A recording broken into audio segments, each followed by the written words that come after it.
ଆଜି ଆସନ୍ତୁ ଆମ୍ଭେ ସୁଯୋଗ ଏହି ଶୀର୍ଷକର ସହିତ ପରମେଶ୍ୱରଙ୍କ ବାକ୍ୟ ଭାଗ କରିବାର ସମୟ ନେବା। ଆମ୍ଭମାନଙ୍କ ଦୈନିକ ଜୀବନରେ ଘଟୁଥିବା ପ୍ରତ୍ୟେକ ବିଷୟ ଏକ ସୁଯୋଗ ଭାବରେ ବିବେଚନା କରାଯାଇପାରେ। ସେହି ପ୍ରକାର କ'ଣ ଆମ୍ଭମାନଙ୍କ ବିଶ୍ୱାସର ଜୀବନରେ ଯାହା କିଛି ହୁଏ ତାହା ଆମ୍ଭମାନଙ୍କ ପାଇଁ ଆଶୀର୍ବାଦକୁ ଭଲ ଭାବରେ ସଂଗ୍ରହ କରିବାର ଏକ ଗୁରୁତ୍ୱପୂର୍ଣ୍ଣ ସୁଯୋଗ ନୁହେଁ? ଏହି ପରିସ୍ଥିତିରେ କ'ଣ ଆଶୀର୍ବାଦ କରାଯାଉଥିବା ସୁଯୋଗ, ସେବା କରିବାର ସୁଯୋଗ ବା ଉଦ୍ଧାର କରାଯିବାର କୌଣସି ସୁଯୋଗ ହୋଇନଥାଏ? ଦୁନିଆରେ ଆମ୍ଭେ ଏପରି ଅନେକ ମାମଲା ଦେଖିପାରିବା ଯେଉଁଠି ଲୋକମାନେ ଆପଣା ଦିଆଯାଇଥିବା ସୁଯୋଗକୁ କେବଳ ଅତିବାହିତ ହେବାକୁ ଦେଇ ତାହା ହରାଇ ଦିଅନ୍ତି। ସଂସାରର ଲୋକଙ୍କ ସହିତ ଆମ୍ଭମାନଙ୍କ ବିଶ୍ୱାସର ଜୀବନରେ ମଧ୍ୟ ଏପରି ହିଁ ହୁଏ। ଯେତେବେଳେ ସୁଯୋଗ ଆସେ ତେବେ ଆମ୍ଭମାନଙ୍କୁ କ'ଣ କରିବା ଉଚିତ? ଆମ୍ଭମାନଙ୍କୁ ଅବଶ୍ୟ ହିଁ ଏହାକୁ ଧରିବା ଉଚିତ। ପ୍ରତିଦିନ ଅନେକ ସୁଯୋଗ ହୁଏ, କିନ୍ତୁ ଯଦି ଆମ୍ଭେ ସେ ପର୍ଯ୍ୟନ୍ତ ପହଞ୍ଚି ପାରିବା ନାହିଁ ଏବଂ ତାହା ଧରିପାରିବା ନାହିଁ, ସେସବୁ ଅର୍ଥହୀନ ପରିସ୍ଥିତି ହୋଇଯାଏ ଯାହା ଆମ୍ଭମାନଙ୍କ ଦେଇ ଚାଲିଯାଏ। ଏଥିପାଇଁ ଯେତେବେଳେ ସୁଯୋଗ ଉତ୍ପନ୍ନ ହୁଏ ଆମ୍ଭମାନଙ୍କୁ ଏହା ଅବଶ୍ୟ ହିଁ ଧରି ନେବା ଉଚିତ। ଆମ୍ଭମାନଙ୍କ ବିଶ୍ୱାସର ଜୀବନରେ ମଧ୍ୟ ଅନେକ ସୁଯୋଗ ହୁଏ। ବର୍ତ୍ତମାନ ଆମ୍ଭେ କେଉଁ ଯୁଗରେ ଅଛୁ? କ'ଣ ଏହା ପବିତ୍ର ଆତ୍ମାଙ୍କ ଯୁଗ ନୁହେଁ? ପବିତ୍ର ଆତ୍ମାଙ୍କ ଯୁଗରେ ପରମେଶ୍ୱର ଆତ୍ମା ଓ କନ୍ୟା ରୂପରେ ଆସିଛନ୍ତି ଏବଂ ଆମ୍ଭମାନଙ୍କୁ ପରମେଶ୍ୱରଙ୍କ ଠାରୁ ଆଶୀର୍ବାଦ ପ୍ରାପ୍ତ କରିବା ପାଇଁ ଅନେକ ସୁଯୋଗ ପ୍ରଦାନ କରୁଛନ୍ତି। ଏହା ବ୍ୟତୀତ ଆମ୍ଭମାନଙ୍କ ଚାରିପାଖରେ ଅନେକ ଲୋକ ସେହି ସୁଯୋଗକୁ କେବଳ ଯିବାକୁ ଦିଅନ୍ତି। ପୁଣି କ'ଣ ଆମ୍ଭେ ମଧ୍ୟ ତାହା ସାମାନ୍ୟ ପରିସ୍ଥିତି ଭାବରେ ଦେଖୁନାହୁଁ ଏବଂ ସେହି ସୁଯୋଗକୁ ହରାଇ ଦେଉନାହୁଁ?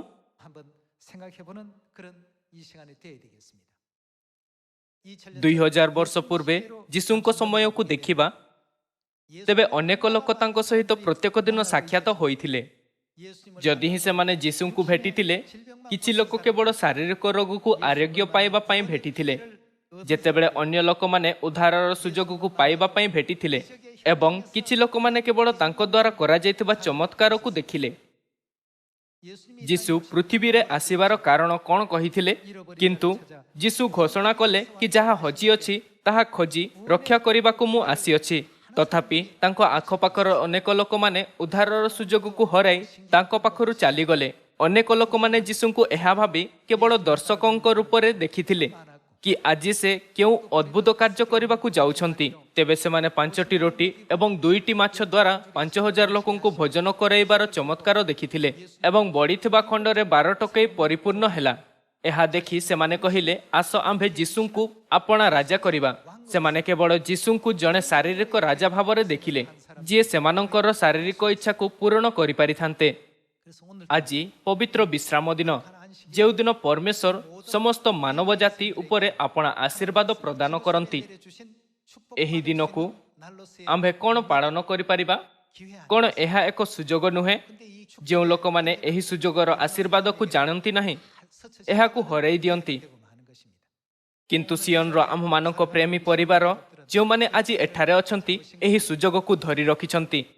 ଏହିପରି ଆମମାନଙ୍କ ଉଦ୍ଧାର ପାଇଁ ପରମେଶ୍ୱରଙ୍କ ଠାରୁ ପ୍ରଦାନ କରାଯାଇଥିବା ସୁଯୋଗକୁ କେବେ ବି ହରାଇବା ଉଚିତ ନୁହେଁ। 2000 ବର୍ଷ ପୂର୍ବେ ଅଗଣିତ ଲୋକ ଯୀଶୁଙ୍କୁ ଭେଟିଥିଲେ, କିନ୍ତୁ ସେମାନଙ୍କ ମଧ୍ୟରୁ ଅନେକ ଲୋକମାନେ ତାଙ୍କଠାରୁ କିଛି ମଧ୍ୟ ପ୍ରାପ୍ତ କରିନଥିଲେ। ଆଜି ପବିତ୍ର ଆତ୍ମା ଯୁଗରେ ସ୍ୱର୍ଗୀୟ ମାତା ଆମମାନଙ୍କ ସହିତ ଅଛନ୍ତି। ଆସନ୍ତୁ ଆମେ ନିଜକୁ ପଚାରିବା, 2000 ବର୍ଷ ପୂର୍ବେ ଯାହା କିଛି ଘଟିଲା ତାହା ଆପଣା ପରିସ୍ଥିତି ତୁଳନା କରିବା। କ'ଣ ମୁଁ ଉଦ୍ଧାରର ସୁଯୋଗକୁ ହରାଉ ନାହିଁ ତ? କ'ଣ ମୁଁ ଆଶୀର୍ବାଦ ପ୍ରାପ୍ତ କରିବା ପାଇଁ ବିଭିନ୍ନ ସୁଯୋଗକୁ ହରାଉ ତ ନାହିଁ? ଆସନ୍ତୁ ଆମ୍ଭେ ସେହି ସମସ୍ତ ପରିସ୍ଥିତି ବିଷୟରେ ଭାବିବାର କିଛି ସମୟ ନେବା। ଆସନ୍ତୁ ଆମ୍ଭେ 2000 ବର୍ଷ ପୂର୍ବେ ଯୀଶୁଙ୍କ ସମୟକୁ ଫେରିଯିବା। କିଛି ଲୋକ ଯୀଶୁଙ୍କୁ ଭେଟିବା ପରେ କେବଳ ତାଙ୍କର ଶାରୀରିକ ଅସୁସ୍ଥତା ଭଲ ହୋଇଯାଇଥିଲା। ଯୀଶୁଙ୍କୁ ଭେଟିଥିବା ଅନ୍ୟ ଲୋକମାନେ ସେମାନେ ଉଦ୍ଧାର ପ୍ରାପ୍ତ କରିବାର ସୁଯୋଗକୁ ପ୍ରାପ୍ତ କଲେ ଏବଂ ତଥାପି ଅନ୍ୟ ଲୋକମାନେ କେବଳ ତାଙ୍କ ଦ୍ୱାରା କରାଯାଇଥିବା ଚମତ୍କାରକୁ ଦେଖିଲେ। ଏହିପରି ଲୋକମାନଙ୍କ ମଧ୍ୟରୁ ଆମ୍ଭମାନଙ୍କୁ କେଉଁ ପ୍ରକାର ଲୋକ ହେବା ଉଚିତ? ମାଥିଉ ଅଧ୍ୟାୟ 8ରେ ଆସନ୍ତୁ ଆମ୍ଭେ ସେହି ଲୋକମାନଙ୍କର ଏକ ଉଦାହରଣ ଦେଖିବା, ଯେଉଁମାନେ ଆପଣା ସମ୍ମୁଖକୁ ଆସିଥିବା ସୁଯୋଗର ଫାଇଦା ଉଠାଇଥିଲେ। ସେମାନେ ଆଶୀର୍ବାଦ ପ୍ରାପ୍ତ ହେଲେ କାରଣ ସେମାନେ ଯୀଶୁଙ୍କୁ ସଠିକ ଭାବରେ ଚିହ୍ନିଥିଲେ ଏବଂ ସେ କିଏ ବୋଲି ଜାଣିଥିଲେ। ମାଥିଉ ଅଧ୍ୟାୟ 8 ପଦ 5ରେ ଏପରି ଲେଖା ଅଛି, ଯୀଶୁ କଫରନାହୁମରେ ପ୍ରବେଶ କରନ୍ତେ ଜଣେ ସତ ସେନାପତି ତାହାଙ୍କ ନିକଟକୁ ଆସି ବିନତି କରି କହିଲେ, ହେ ପ୍ରଭୁ, ମୋହର ଦାସ ପକ୍ଷାଘାତ ରୋଗରେ ଅତିଶୟ ଯନ୍ତ୍ରଣା ପାଇ ଗୃହରେ ଶଯ୍ୟାଗତ ଅଛି। ଯୀଶୁ ତାଙ୍କୁ କହିଲେ, ମୁଁ ଯାଇ ତାହାଙ୍କୁ ଆରୋଗ୍ୟ କରିବି। କିନ୍ତୁ ସତ ସେନାପତି ଉତ୍ତର ଦେଲେ, ପ୍ରଭୁ, ଆପଣ ଯେ ମୋ ଘରେ ପାଦ ପକାଇବେ, ମୁଁ ଏପରି ଯୋଗ୍ୟ ନୁହେଁ, କିନ୍ତୁ କେବଳ ପଦେ ଆଜ୍ଞା କରନ୍ତୁ, ମୋହର ଦାସ ସୁସ୍ଥ ହେବ। ଅନ୍ୟ ଶବ୍ଦରେ, ମୁଁ ଆପଣଙ୍କୁ ଏହି ପାପୀର ଘରକୁ ଆସିବାକୁ କହି ପବିତ୍ର ପରମେଶ୍ୱରଙ୍କୁ କେମିତି ବିଚଳିତ କରିପାରିବି? ମୋହର ଦାସ ସୁସ୍ଥ ହେବ। କାରଣ ମୁଁ ପରାଧୀନ ମନୁଷ୍ୟ ହେଲେ ସୁଦ୍ଧା ମୋହର ଅଧୀନରେ ସୈନ୍ୟମାନେ ଅଛନ୍ତି। ମୁଁ ଜଣକୁ ଯାଅ କହିଲେ ସେ ଯାଏ, ଅନ୍ୟକୁ ଆସ କହିଲେ ସେ ଆସେ, ପୁଣି ମୋହର ଦାସକୁ ଏହା କର କହିଲେ ସେ ତାହା କରେ। ଯୀଶୁ ଏହା ଶୁଣି ଚମତ୍କୃତ ହୋଇ ପଛରେ ଆସୁଥିବା ଲୋକଙ୍କୁ କହିଲେ, ମୁଁ ତୁମମାନଙ୍କୁ ସତ୍ୟ କହୁଅଛି, ଇସ୍ରାଏଲ ମଧ୍ୟରେ କାହାରିଠାରେ ଏଡ଼େ ବଡ଼ ବିଶ୍ୱାସ ପାଇନାହିଁ। ତାପରେ ପଦ 13ରେ ଯୀଶୁ କହିଲେ, ଆଉ ଯୀଶୁ ସତ ସେନାପତିଙ୍କି କହିଲେ, ଯାଅ, ତୁମେ ଯେପରି ବିଶ୍ୱାସ କରିଅଛ ତୁମ ପ୍ରତି ସେହିପରି ଘଟୁ। ସେହି ଦଣ୍ଡରେ ଦାସଟି ସୁସ୍ଥ ହେଲା। ସତ ସେନାପତି ଉଚିତ ରୂପରେ ଯୀଶୁଙ୍କୁ ଅନୁଭବ କରିଥିଲେ ଏବଂ ଜାଣିଥିଲେ କି ସେ କିଏ ଥିଲେ। ପ୍ରଥମ ଚର୍ଚ୍ଚର ଦିନରେ ଯୀଶୁଙ୍କ ସେବା କାର୍ଯ୍ୟ ସମୟରେ ଅନେକ ଲୋକଙ୍କ ପାଖରେ ତାଙ୍କ ସହିତ ସାକ୍ଷାତ ହେବାର ସୁଯୋଗ ଥିଲା।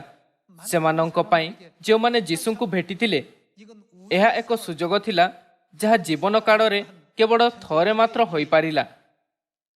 ଦୁର୍ଭାଗ୍ୟ କାରଣରୁ ସେମାନେ ଉଦ୍ଧାରର ଅନୁଗ୍ରହକୁ ଗ୍ରହଣ କଲେ ନାହିଁ, କିନ୍ତୁ ସହଜରେ ସେହି ସମସ୍ତ ସୁଯୋଗକୁ ଅତିବାହିତ ହେବାକୁ ଦେଲେ। କିନ୍ତୁ ସତ ସେନାପତିଙ୍କ ମାମଲା ଅଲଗା ଥିଲା। ଯେତେବେଳେ ସେ ଯୀଶୁଙ୍କୁ ଭେଟିଲେ, ସେ ଆପଣା ବିଶ୍ୱାସକୁ ସମ୍ପୂର୍ଣ୍ଣ ଭାବରେ ପ୍ରକଟ କଲେ ଏବଂ ଆପଣା ସେବକର ଆରୋଗ୍ୟ ହେବାର ଅନୁଗ୍ରହ ପ୍ରାପ୍ତ କଲେ। ଅନେକ ଏପରି ମୂର୍ଖ ଲୋକ ଥିଲେ ଯେଉଁମାନେ ଆପଣା ନିକଟରେ ଅନେକ ସୁଯୋଗ ଥାଇ ମଧ୍ୟ ଉଦ୍ଧାରକୁ ଧରିଲେ ନାହିଁ। ଯେତେବେଳେ କି ଅନେକ ଲୋକମାନେ ଉଦ୍ଧାରର ସୁଯୋଗକୁ ଧରିଲେ, ଅନେକ ଏପରି ମଧ୍ୟ ଥିଲେ ଯେଉଁମାନେ କେବଳ ଆପଣା ଶାରୀରିକ ଅସୁସ୍ଥତାକୁ ସୁସ୍ଥ କଲେ ଆଉ ଯେଉଁମାନେ କେବଳ ତାଙ୍କ ଚମତ୍କାରକୁ ଦେଖିଲେ। ଏହି ଯୁଗରେ କ'ଣ ଆମ୍ଭେ ଆପଣା ଦୈନିକ ଜୀବନରେ ଏହି ସୁଯୋଗକୁ ହରାଇ ସେହି ମୂର୍ଖ ଲୋକଙ୍କ ପରି କାର୍ଯ୍ୟ ତ କରୁନାହୁଁ? ବା କ'ଣ ଆମ୍ଭେ ସେହି ଆଶୀର୍ବାଦକୁ ଧରିଅଛୁ ଯାହା ପରମେଶ୍ୱର ଆମ୍ଭମାନଙ୍କୁ ବର୍ତ୍ତମାନ ପ୍ରଦାନ କରୁଛନ୍ତି? ଆମ୍ଭେ ଯାକୋବଙ୍କ ବିଶ୍ୱାସକୁ ଦେଖିପାରିବା, ଯିଏ ପରମେଶ୍ୱରଙ୍କ ସହିତ ଜବକ ନଦୀ ସେପାରିରେ ପ୍ରଭାତ ହେବା ପର୍ଯ୍ୟନ୍ତ ଯୁଦ୍ଧ କରି ରହିଲେ। ଯଦିଓ ତାଙ୍କୁ ଜଙ୍ଘ ଶିରାରେ ବହୁତ ଯନ୍ତ୍ରଣା ହୋଇଥିଲା, କିନ୍ତୁ ସେ ଏହା କହିବାର ସୁଯୋଗକୁ ହାତଛଡ଼ା ନ କରିବା ପାଇଁ ଆପଣା ସର୍ବଶ୍ରେଷ୍ଠ କଲେ କି ତୁମ୍ଭେ ମୋତେ ଆଶୀର୍ବାଦ ନ କଲେ ମୁଁ ତୁମ୍ଭକୁ ଛାଡ଼ିବି ନାହିଁ। ଦୟାକରି ମୋତେ ଆଶୀର୍ବାଦ କରନ୍ତୁ। ଯଦିଓ ଏହା ପୁରାତନ ନିୟମ ସମୟରେ ବହୁ ପୂର୍ବରୁ ଘଟିଥିଲା, କ'ଣ ପରମେଶ୍ୱର କହିନାହାନ୍ତି କି ସେ ଆମମାନଙ୍କୁ ଶିକ୍ଷା ଦେବାକୁ ଏହି ସବୁ ବିଷୟକୁ ଲେଖିଛନ୍ତି? ଯେହେତୁ ସବୁ କିଛି ଯାହା ଅତୀତରେ ଘଟିଥିଲା ଆମମାନଙ୍କୁ ଶିକ୍ଷା ଦେବା ପାଇଁ ଲେଖାଯାଇଅଛି। ଆସନ୍ତୁ ଆମେ ମାଥିଉ ଅଧ୍ୟାୟ 9 ଉପରେ ଏକ ନଜର ପକାଇବା। ମାଥିଉ ଅଧ୍ୟାୟ 9 ପଦ 19। ସେଥିରେ ଯୀଶୁ ଉଠି ଆପଣା ଶିଷ୍ୟମାନଙ୍କ ସହିତ ତାହାଙ୍କ ପଛରେ ଗଲେ। ଆଉ ଦେଖ, 12 ବର୍ଷ ପର୍ଯ୍ୟନ୍ତ ପ୍ରଦର ରୋଗଗ୍ରସ୍ତା ଜଣେ ସ୍ତ୍ରୀ ଲୋକ ପଛପଟୁ ଆସି ତାହାଙ୍କ ଲୁଗାର ଝୁମ୍ପା ଛୁଇଁଲା, କାରଣ ସେ ମନେ ମନେ କହୁଥିଲା, କେବଳ ତାହାଙ୍କ ଲୁଗା ଛୁଇଁଲେ ମୁଁ ସୁସ୍ଥ ହେବି। ଏହି ସ୍ତ୍ରୀକୁ ମଧ୍ୟ ଆପଣା ପୁରା ଜୀବନରେ ଯୀଶୁଙ୍କୁ ଭେଟିବା ପାଇଁ କେବଳ ଏକ ସୁଯୋଗ ମିଳିଥିଲା। ଅନେକ ଲୋକମାନଙ୍କ ମଧ୍ୟରୁ ଯିଏ ଯୀଶୁଙ୍କୁ ଭେଟିଥିଲେ, ଏହା ଦ୍ୱିତୀୟ ବ୍ୟକ୍ତିଙ୍କ ମାମଲା, ଯିଏ ଉଦ୍ଧାରର ଆଶୀର୍ବାଦକୁ ପ୍ରାପ୍ତ କଲେ। ଆସନ୍ତୁ ଆମେ ପଦ 21 ଉପରେ ପୁଣି ନଜର ପକାଇବା, କାରଣ ସେ ମନେ ମନେ କହୁଥିଲା, କେବଳ ତାହାଙ୍କ ଲୁଗା ଛୁଇଁଲେ ମୁଁ ସୁସ୍ଥ ହେବି। କିନ୍ତୁ ଯୀଶୁ ବୁଲି ପଡ଼ି ତାହାଙ୍କୁ ଦେଖି କହିଲେ, ବସ୍ତ୍ରେ ସାହସ ଧର, ତୋହର ବିଶ୍ୱାସ ତୋତେ ସୁସ୍ଥ କରିଅଛି। ସେହି ଦଣ୍ଡରୁ ସ୍ତ୍ରୀ ଲୋକଟି ସୁସ୍ଥ ହୋଇଗଲା। ଯୀଶୁଙ୍କ ଦିନରେ କେବଳ ଏହି ଏକମାତ୍ର ସ୍ତ୍ରୀ ନଥିଲେ ଯାହାକୁ ରକ୍ତସ୍ରାବର ରୋଗ ଥିଲା। ଅନେକ ରୋଗୀ ଥିଲେ, କିନ୍ତୁ ସେମାନେ ସେହି ଅନୁଗ୍ରହକୁ ପାଇବାର ସୁଯୋଗକୁ ଧରି ନଥିଲେ। ଯଦି ସେମାନେ ଧରିଥାନ୍ତେ, ତେବେ ସେମାନଙ୍କ ଲେଖା ବାଇବଲରେ ଗୋଟିଏ ପରେ ଗୋଟିଏ ରେକର୍ଡ କରାଯାଇଥାନ୍ତା। ଏହି ଯୁଗରେ ଅନେକ ଲୋକ ସିଓନକୁ ଆସୁଛନ୍ତି। ପରମେଶ୍ୱରଙ୍କ ଆଶୀର୍ବାଦ ପ୍ରାପ୍ତ କରିବା ଏବଂ ସ୍ୱର୍ଗୀୟ ପୁରସ୍କାରକୁ ସଂଗ୍ରହ କରିବାର ସୁଯୋଗ ଆମମାନଙ୍କୁ ପ୍ରତ୍ୟେକ ଦିନ ଦିଆଯାଉଅଛି। କିନ୍ତୁ କ'ଣ ଆମ୍ଭେ ତାହା ଧରିବାର ଉପେକ୍ଷା କରି ଏହି ସୁଯୋଗକୁ ହରାଉନାହୁଁ? ଆମ୍ଭମାନଙ୍କୁ ଅବଶ୍ୟ ହିଁ ଏହି ଆଶୀର୍ବାଦ ପ୍ରାପ୍ତ କରିବାର ସୁଯୋଗକୁ ଯିବାକୁ ନ ଦେବା ଉଚିତ। ସେହି ସ୍ତ୍ରୀ ଯାହାକୁ ରକ୍ତସ୍ରାବର ରୋଗ ଥିଲା ସେହି କ୍ଷଣି ଆରୋଗ୍ୟ ହୋଇଥିଲା ଯେତେବେଳେ ଯୀଶୁ କହିଲେ, ବସ୍ତରେ ସାହସ ଧର, ତୋହର ବିଶ୍ୱାସ ତୋତେ ସୁସ୍ଥ କରିଅଛି। ସେ ଯୀଶୁଙ୍କୁ ଭେଟିବା ପାଇଁ ପ୍ରକୃତରେ ଆଶୀର୍ବାଦ ପ୍ରାପ୍ତ ହୋଇଥିଲେ। ସତ ସେନାପତି ବିଷୟରେ କ'ଣ? ସେ ମଧ୍ୟ ବାସ୍ତବରେ ଆପଣା ଜୀବନରେ ଉଚିତ ବ୍ୟକ୍ତିଙ୍କୁ ଭେଟିବା ଦ୍ୱାରା ଆଶୀର୍ବାଦ ପ୍ରାପ୍ତ ହୋଇଥିଲେ। ଆମମାନଙ୍କୁ ମଧ୍ୟ ଏପରି ବ୍ୟକ୍ତି ହେବା ଉଚିତ। ସେମାନେ କେବଳ ସୁଯୋଗରେ ଯୀଶୁଙ୍କୁ ଭେଟି ନଥିଲେ। ଏହା ସେମାନଙ୍କ ସହିତ କାହିଁକି ଘଟିଲା?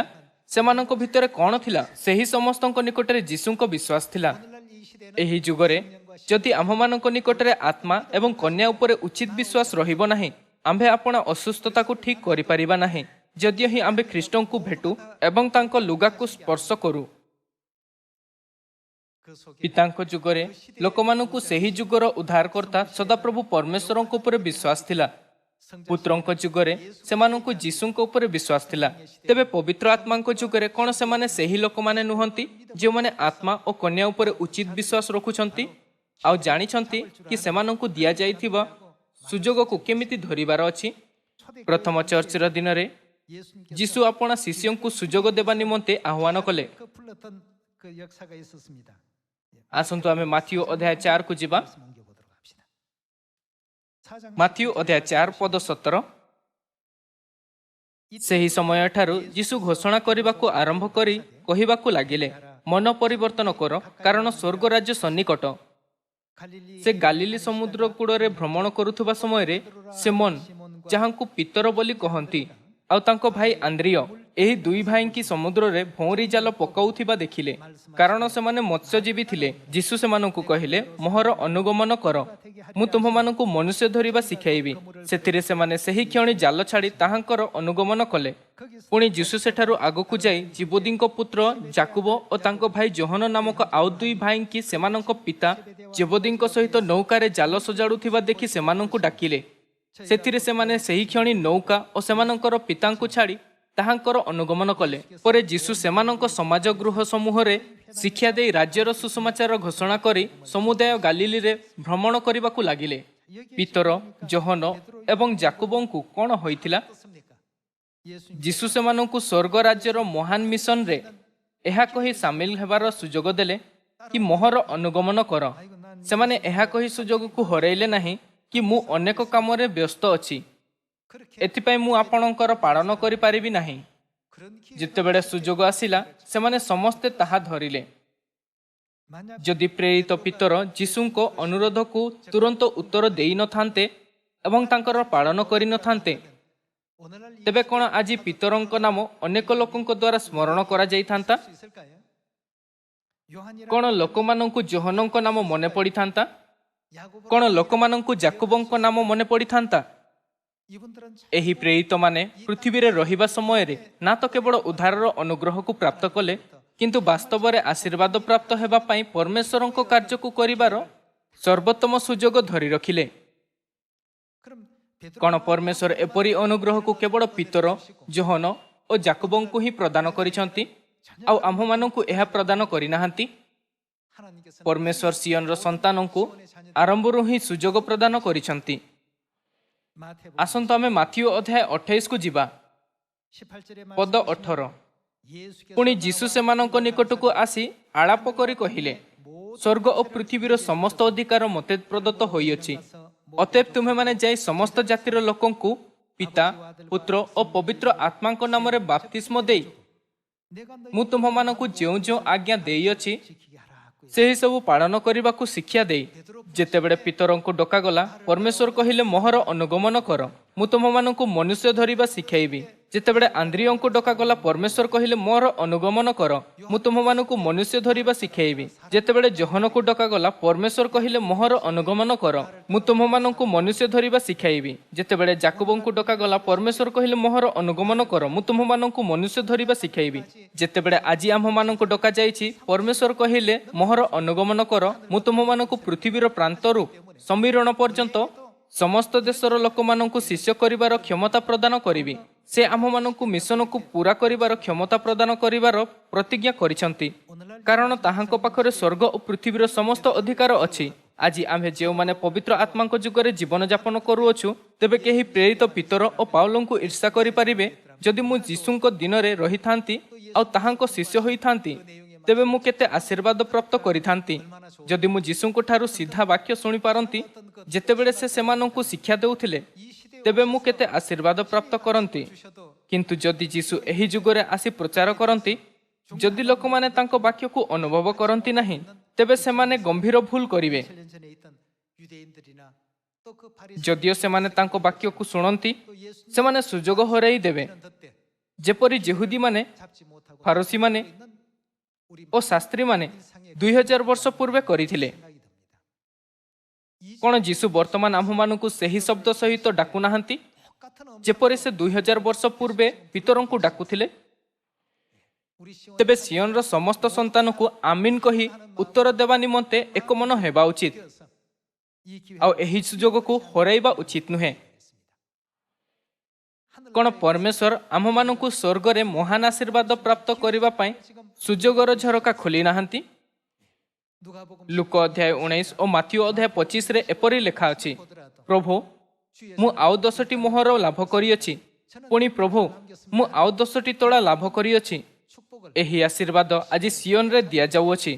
ସିୟନର ସମସ୍ତ ସନ୍ତାନଙ୍କ ନିମନ୍ତେ ପରମେଶ୍ୱର ବର୍ତ୍ତମାନ ଏହି ଆଶୀର୍ବାଦକୁ ସଂଗ୍ରହିତ କରିବାର ସୁଯୋଗ ପ୍ରଦାନ କରୁଛନ୍ତି। କିନ୍ତୁ ଏହି ଆଶୀର୍ବାଦର ସମୟ ଓ ସୁଯୋଗ ସବୁଦିନ ପାଇଁ ରହିବ ନାହିଁ।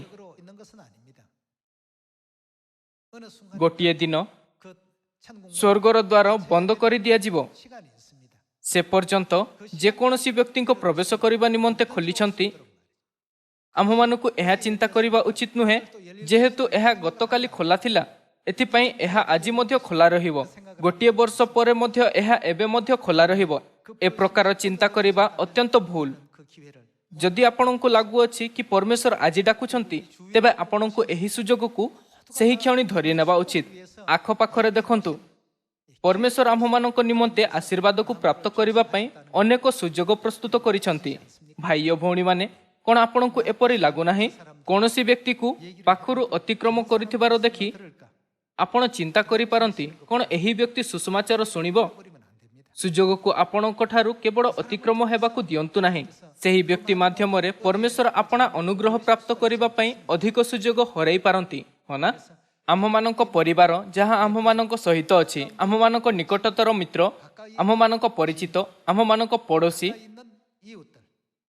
ଆସନ୍ତୁ ଆମ୍ଭେ ସମସ୍ତେ ଏହି ପ୍ରଶ୍ନ ବିଷୟରେ ଚିନ୍ତା କରିବା। କ'ଣ ମୁଁ ଆଜି ପରମେଶ୍ୱରଙ୍କ ଆହ୍ୱାନକୁ ଯିବାକୁ ଦେଉଅଛି, ବା କ'ଣ ମୁଁ ଏହି ସୁଯୋଗକୁ ଧରି ରଖିଛି? ଆସନ୍ତୁ ଆମ୍ଭେମାନେ ଏହା ଉପରେ ଆଉ ଥରେ ବିଚାର କରିବା। ଆଜି ମୁଁ ତୁମ୍ଭକୁ ମନୁଷ୍ୟମାନଙ୍କୁ ଧରିବାକୁ ଶିକ୍ଷା କରିବି। ଏଥିପାଇଁ ତୁମ୍ଭେମାନେ ଯାଅ ଓ ସମସ୍ତ ଦେଶର ଲୋକମାନଙ୍କୁ ଶିଷ୍ୟ କର, ଆଉ ସେମାନଙ୍କୁ ପିତା ଓ ପୁତ୍ର ଏବଂ ପବିତ୍ର ଆତ୍ମାଙ୍କ ନାମରେ ବାପ୍ତିସ୍ମ ଦିଅ, ଆଉ ସେମାନଙ୍କୁ ନୂତନ ନିୟମର ସମସ୍ତ ସତ୍ୟକୁ ପାଳନ କରିବାକୁ ଶିକ୍ଷା କର। ଯେଉଁମାନେ ଏହି ବାକ୍ୟର ପାଳନ କରନ୍ତି ଆଶୀର୍ବାଦ ପ୍ରାପ୍ତ କରିବେ। କ'ଣ ସେମାନେ ସେହି ଲୋକ ନୁହନ୍ତି ଯେଉଁମାନେ ପରମେଶ୍ୱରଙ୍କ ଆହ୍ୱାନରେ ଆମିନ୍ କହୁଥାଇ ସୁଯୋଗକୁ ଧରି ରଖିଛନ୍ତି? ଜାଣିବା ଗୁରୁତ୍ୱପୂର୍ଣ୍ଣ ନୁହେଁ, ଯାହା ଗୁରୁତ୍ୱପୂର୍ଣ୍ଣ ତାହା ହେଉଛି ଯାହା ଆପଣ ଜାଣନ୍ତି ତାହା କାର୍ଯ୍ୟରେ ଆଣିବା। କ'ଣ ଏହା ତାହା ନୁହେଁ ଯାହା ଉପରେ ସ୍ୱର୍ଗୀୟ ମାତା ସବୁବେଳେ ଗୁରୁତ୍ୱ ଦିଅନ୍ତି? କାର୍ଯ୍ୟ ଗୁରୁତ୍ୱପୂର୍ଣ୍ଣ। ପିତର, ଯୋହନ ଓ ଯାକୋବଙ୍କ ପରି ଆସନ୍ତୁ ଆମ୍ଭେମାନେ ଏହି ବାକ୍ୟ ଗୁଡ଼ିକୁ କାର୍ଯ୍ୟରେ ଆଣିବା, ଆଉ ପରମେଶ୍ୱରଙ୍କ ଠାରୁ ବହୁତ ଆଶୀର୍ବାଦ ଓ ପ୍ରେମକୁ ପ୍ରାପ୍ତ କରିବା। ଆସନ୍ତୁ ଆମ୍ଭେମାନେ ରୋମିଓ ଅଧ୍ୟାୟ 10 ପଦ 16ରେ ଏକ ନଜର ଦେବା। କିନ୍ତୁ ସମସ୍ତେ ସୁସମାଚାରର ବଶୀଭୂତ ହେଲେ ନାହିଁ, କାରଣ ଯିଶାୟ କହନ୍ତି, ହେ ପ୍ରଭୁ, କିଏ ଆମ୍ଭମାନଙ୍କ ସମ୍ବାଦ ବିଶ୍ୱାସ କରିଅଛି? ଅତଏବ ବିଶ୍ୱାସ ଶ୍ରବଣରୁ ଜାତ ହୁଏ, ଓ ଶ୍ରବଣ ଖ୍ରୀଷ୍ଟଙ୍କ ବାକ୍ୟ ଦ୍ୱାରା ହୁଏ। କିନ୍ତୁ ମୁଁ କହେ, ସେମାନେ କି ଶୁଣି ନାହାନ୍ତି? ହଁ, ନିଶ୍ଚୟ। ସମୁଦାୟ ପୃଥିବୀରେ ସେମାନଙ୍କ ସ୍ୱର ଆଉ ଜଗତର ସୀମା ପର୍ଯ୍ୟନ୍ତ ସେମାନଙ୍କ ବାକ୍ୟ ବ୍ୟାପିଗଲା। ଏହି ଉଦ୍ଦେଶ୍ୟକୁ ପୂରା କରିବା ପାଇଁ ଆମ୍ଭମାନଙ୍କ ସୁସମାଚାର ପରମେଶ୍ୱରଙ୍କ ଦ୍ୱାରା ପ୍ରସ୍ତୁତ ହୋଇଥିଲା। ଏହି ସମସ୍ତ ହେବା ପାଇଁ ଏହାକୁ ପରମେଶ୍ୱର ଦ୍ୱାରା ସ୍ଥାପିତ କରାଯାଇଥିଲା। ଏହି ସୁସମାଚାର ଯାହାକୁ ପରମେଶ୍ୱର ଆପଣା ଯୋଜନାକୁ ପୂରା କରିବା ପାଇଁ ପ୍ରସ୍ତୁତ କରିଛନ୍ତି, ନୂତନ ନିୟମ ଯାହାକୁ ଆଜି ଆମେମାନେ ପାଳନ କରୁଅଛୁ, ହଁ ନା? ସମୁଦାୟ ପୃଥିବୀରେ ସେମାନଙ୍କ ସ୍ୱର ଆଉ ଜଗତର ସୀମା ପର୍ଯ୍ୟନ୍ତ ସେମାନଙ୍କ ବାକ୍ୟ ବ୍ୟାପିଗଲା। ପଦ 19, କିନ୍ତୁ ମୁଁ କହେ, ଇସ୍ରାଏଲ କ'ଣ ଜାଣିନାହାନ୍ତି? ପ୍ରଥମେ ମୋଶା କହନ୍ତି, ଆମେ ନଗଣ୍ୟ ଜାତି ଦ୍ୱାରା ତୁମମାନଙ୍କର ଈର୍ଷା ଜନ୍ମାଇବା, ଗୋଟିଏ ନିର୍ବୋଧ ଜାତି ଦ୍ୱାରା ତୁମମାନଙ୍କୁ କ୍ରୋଧାନ୍ୱିତ କରିବା। ତାହାପରେ ଯିଶାୟ ସାହସରେ କହନ୍ତି, ଯେଉଁମାନେ ଆମ୍ଭର ଅନ୍ୱେଷଣ କରୁନଥିଲେ ସେମାନେ ଆମ୍ଭକୁ ପ୍ରାପ୍ତ ହେଲେ, ଯେଉଁମାନେ ଆମ୍ଭ ବିଷୟରେ ପଚାରୁନଥିଲେ ସେମାନଙ୍କ ନିକଟରେ ଆମ୍ଭେ ପ୍ରକାଶିତ ହେଲୁ। କିନ୍ତୁ ସେ ଇସ୍ରାଏଲ ବିଷୟରେ କହନ୍ତି, ଆମ୍ଭେ ଅନାଜ୍ଞାବହ ଓ ପ୍ରତିକୂଳବାଦୀ ଲୋକମାନଙ୍କ ପ୍ରତି ଦିନଯାକ ହସ୍ତ ବିସ୍ତାର କରିଅଛୁ। ଏଠାରେ ଆମ୍ଭମାନଙ୍କୁ ଯେଉଁ ବାକ୍ୟକୁ ସ୍ମରଣ କରିବାର ଆବଶ୍ୟକ ତାହା ହେଉଛି କି ସୁସମାଚାରର ଖବର ଓ ଶବ୍ଦ ଯାହା ଆମ୍ଭେ ପହଞ୍ଚାଉଅଛୁ କେଉଁ ପର୍ଯ୍ୟନ୍ତ ପ୍ରସାରିତ ହେବ? ଜଗତର ପ୍ରାନ୍ତ ପର୍ଯ୍ୟନ୍ତ। ତାହାଙ୍କ ବାକ୍ୟ ସହିତ କ'ଣ ହେବ? ସେ ସମସ୍ତ ସମୁଦାୟ ପୃଥିବୀ ପର୍ଯ୍ୟନ୍ତ ପ୍ରସାରିତ ହେବ। ଆମ୍ଭେ ଲୋକମାନଙ୍କୁ ବିଶ୍ୱାସ ଦେବା ନିମନ୍ତେ କେମିତି ନେତୃତ୍ୱ କରିପାରିବା? ଏହା କୁହାଯାଇଅଛି କି ବିଶ୍ୱାସ ଶ୍ରବଣରୁ ଆସିଥାଏ, ଆଉ ଶ୍ରବଣ ଖ୍ରୀଷ୍ଟଙ୍କ ବାକ୍ୟରୁ ଆସିଥାଏ। ଖ୍ରୀଷ୍ଟଙ୍କ ବାକ୍ୟ ଆମମାନଙ୍କ ବିଶ୍ୱାସ ଓ ସେହି ସୁସମାଚାରର ମୂଳଦୁଆ ହେବା ଉଚିତ, ଯାହା ଆମ୍ଭେମାନେ ସେମାନଙ୍କୁ ଜଣାଇଥାଉ। ପରମେଶ୍ୱର ଆମ୍ଭ ସମସ୍ତଙ୍କୁ ଏହି ମିଶନକୁ ପ୍ରାପ୍ତ କରିବାର ସୁଯୋଗ ଦେଇଛନ୍ତି। କ'ଣ ପରମେଶ୍ୱର ସେହି ଲୋକମାନଙ୍କ ତୁଳନା ଯେଉଁମାନେ ଏହି ମିଶନକୁ ପୂରା କରିବାର ସୁଯୋଗ ପ୍ରାପ୍ତ କଲେ ସେମାନଙ୍କ ସହିତ କରିନାହାନ୍ତି, ଯିଏ ମାଥିଉ 25ରେ 5 ଗୋଟି ତୋଳା ପ୍ରାପ୍ତ କରିଥିଲେ? ସମାନ ସୁସମାଚାର ଲୋକରଚିତ ସୁସମାଚାରରେ ମଧ୍ୟ ମିଳିଥାଏ। ସେମାନଙ୍କ ତୁଳନା ସେହି ଲୋକମାନଙ୍କ ସହିତ କରାଯାଇଅଛି ଯିଏ 10 ଗୋଟି ତୋଳା ବା 5 ଗୋଟି ମୋହର ପ୍ରାପ୍ତ କରିଅଛି। ଭାଇ ଓ ଭଉଣୀମାନେ, ଆସନ୍ତୁ ଆମେମାନେ ଗୌରବମୟ ସ୍ୱର୍ଗ ରାଜ୍ୟରେ ପ୍ରବେଶ କରିବାର ସୁଯୋଗକୁ କେବେ ହରାଇବା ନାହିଁ। ଯେମିତିକି ଯିହୁସୟଙ୍କ ଦିନରେ ଇସ୍ରାଏଲ ଏକ ହୃଦୟ ଓ ମନ ହୋଇ ଏକ ସଙ୍ଗରେ ଜିରିହ ପ୍ରତି ଚିତ୍କାର କରିଥିଲେ। ଆମ୍ଭେ ସିୟନର ସନ୍ତାନଙ୍କୁ ଏହି ଯୁଗରେ ସେହିପରି କରିବା ଉଚିତ। ପରମେଶ୍ୱର ପ୍ରକୃତରେ ଆମ୍ଭଠାରୁ ଯାହା ଚାହାନ୍ତି ତାହା ହେଉଛି ଜାଗ୍ରତ ରହିବା। ଯଦି ପରମେଶ୍ୱର ସ୍ୱୟଂ ସମୀରଣରେ ଓ ପୃଥିବୀର ପ୍ରାନ୍ତ ପର୍ଯ୍ୟନ୍ତ ସୁସମାଚାର ପ୍ରସାରିତ କରିବେ, ତାଙ୍କୁ ତାହା ପୂରା କରିବା ପାଇଁ ଗୋଟିଏ ଦିନର ମଧ୍ୟ ଆବଶ୍ୟକତା ହେବ ନାହିଁ। କେବଳ ଗୋଟିଏ ଦିନ, ଗୋଟିଏ ଘଣ୍ଟା ବା ଗୋଟିଏ ମିନିଟ୍ ତାଙ୍କୁ ପୂରା କରିବା ପାଇଁ ପର୍ଯ୍ୟାପ୍ତ ସମୟ ହେବ। ଯଦିଓ ପରମେଶ୍ୱର ଏହି ସମସ୍ତ ବିଷୟ ସ୍ୱୟଂ କରିପାରନ୍ତି, ତଥାପି ମଧ୍ୟ ସେ ଆମ୍ଭମାନଙ୍କୁ ଏହି ସୁଯୋଗ ଦେଇଛନ୍ତି। ଏଥିପାଇଁ ଆମ୍ଭମାନଙ୍କୁ ଏହାକୁ ପୂରା କରିବା ଉଚିତ। ପିତା ଓ ପୁତ୍ର ଓ ପବିତ୍ର ଆତ୍ମାଙ୍କ ନାମରେ ବାପ୍ତିସ୍ମ ଦେବା ଏହି ଯୁଗରେ ଲୋକମାନଙ୍କର କାର୍ଯ୍ୟ।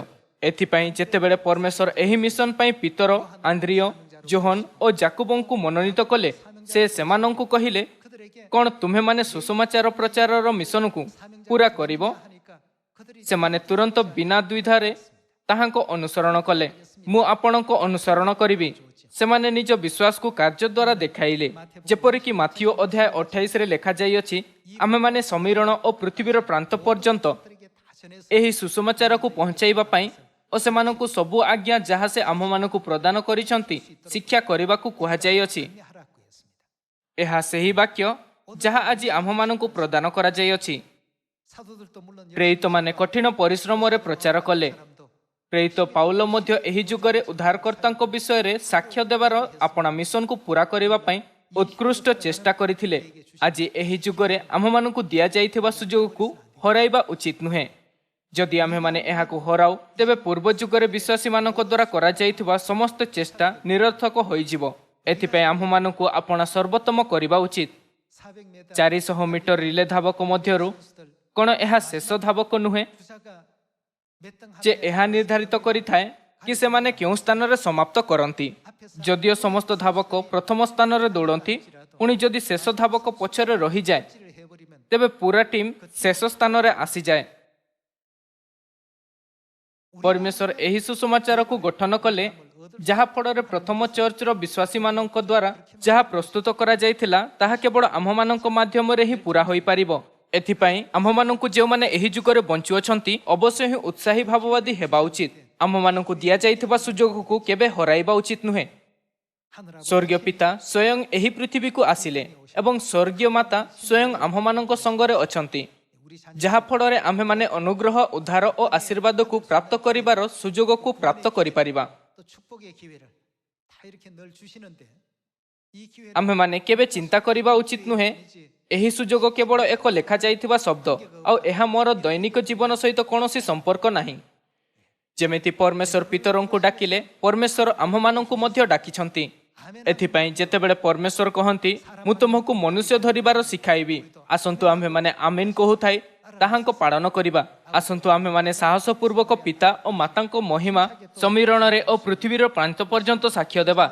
सत सेनापति और स्त्रीर परी जाहाकु रक्तस्राव हेबार रोग थिला, आसंतु आम्भेमाने परमेश्वरंक सुंदर संतानंक रूपरे आम्भमानंकु प्रदान करा जाइथिबा एही सुजोग गुड़िकु धरिबा।